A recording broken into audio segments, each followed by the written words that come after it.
জয়গুরু। আজকে আমি আলোচনা করব বাপের বাড়ি হামেহাল, থাকলে নারী পয়মাল। মহাভারতেও তেমনি আছে, বিবাহিতা মেয়েদের বেশি দিন বাপের বাড়ি থাকা ঠিক নয়। শ্রী শ্রী ঠাকুর বলেন, অনিবার্য কারণে যদি থাকতে হয় সে আলাদা কথা, কিন্তু তা না হলে বিবাহিত মেয়েদের বেশি দিন বাপের বাড়ি না থাকা ভালো। শ্বশুর বাড়িটা হলো শাসনের জায়গা, আত্মনিয়ন্ত্রণের জায়গা। ওই শাসন থেকে আলগা থাকা ভালো না।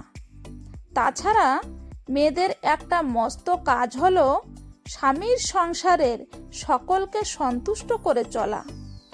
খুব মনোযোগ সহকারে নিয়মিতভাবে এ কাজগুলি না করলে অভ্যাস নষ্ট হয়, সাধনার ব্যাঘাত হয়, অনিসন্ধিৎসা ও পরিচয় ঢিলে হয়ে পড়ে। সংসারের প্রত্যেকের রকম সকম চাহিদা, পছন্দ ও ব্যক্তিত্বের সঙ্গে যদি নিবিড় পরিচয় না থাকে, তাহলে কিন্তু সেবা দিয়ে মন জয় করা যায় না। তাই দীর্ঘকাল অনুপস্থিত থাকা ভালো না। শ্রী শ্রী ঠাকুর। জয় গুরু।